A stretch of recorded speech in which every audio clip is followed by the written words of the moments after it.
Salut les amis, j'espère que vous allez bien. Ça fait une dizaine de jours que j'ai planté les pieds de tomates au jardin et aujourd'hui je voulais faire une petite vidéo sur la taille ou non de la tomate. Donc pour moi la question que je me suis faite principalement c'était de savoir si je taillais la tomate ou pas à la base. Donc oui, sur certaines variétés, je taille les gourmands, les feuilles du bas, et sur d'autres variétés, je laisse 1 à 2 gourmands, notamment sur les plantes de cerises. Donc pour commencer, donc là il s'agit de la variété voyage sur le plan actuel que vous avez sous les yeux. C'est une variété qui donne des fruits originaux. Donc je vais vous mettre la photo juste après. Et nous allons voir comment tailler les gourmands et où ils se trouvent. Alors qu'est-ce qu'un gourmand? En fait un gourmand c'est tout simplement une tige secondaire qui pousse à l'aisselle des feuilles principales. Donc ici nous en retrouvons un de gourmand sur le bas.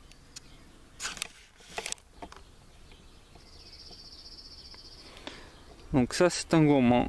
Il est petit donc on peut juste le pincer avec les doigts. Il n'y a pas de souci, ça s'écastrisera très facilement. Ou dès lors que vous avez un gourmand plus gros, ici il n'y en a pas encore, vous pouvez prendre des ciseaux, bien désinfecter les ciseaux et tailler les gourmands. Donc là je vous ai fait voir comment pincer un gourmand avec les doigts.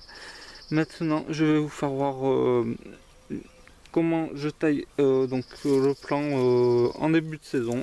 Donc là il y a un deuxième gourmand qui part de la base sous la terre, sous la paille exactement, que j'ai mis à la base de mon pied.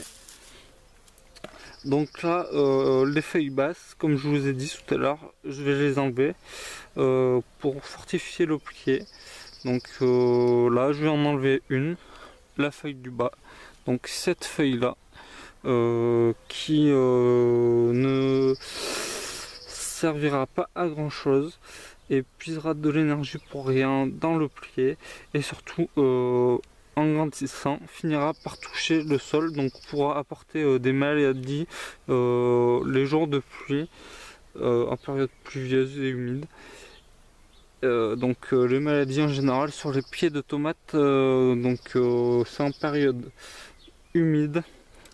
Et si la température est en dessous des 18 degrés, nous avons fait donc un petit traitement préventif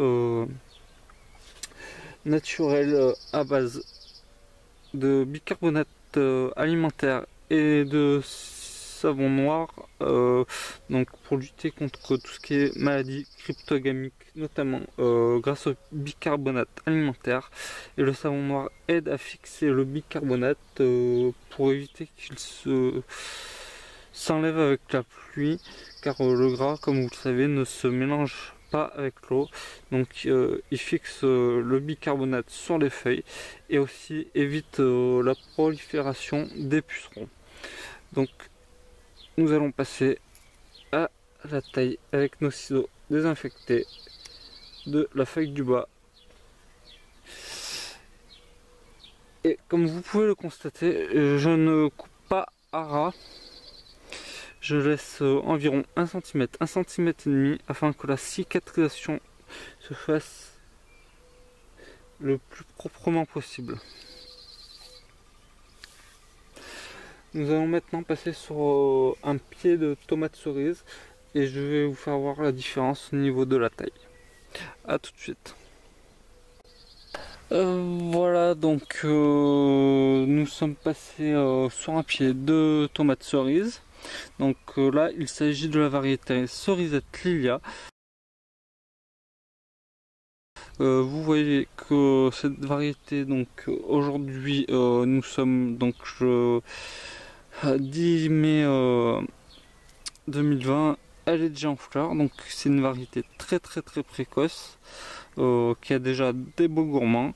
Je les ai laissés volontairement pour vous faire voir lesquels je laisse et lesquels j'enlève.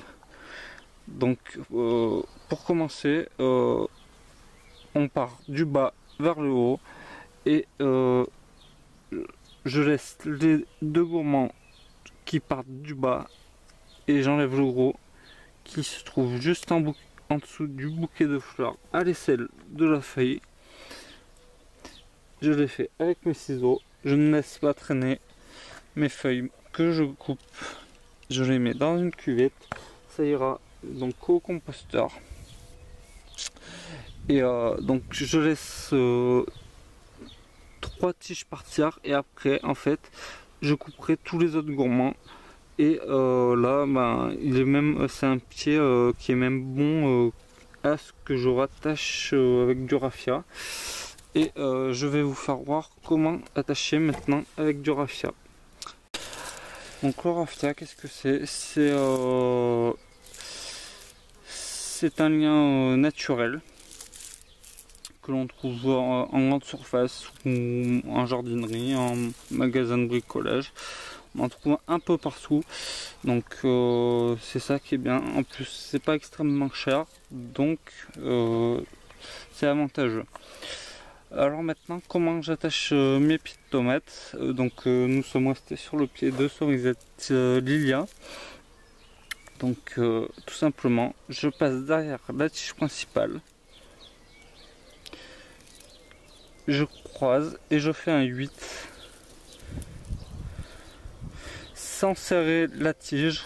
Je viens faire ma boucle sur le tuteur et je fais mon nœud.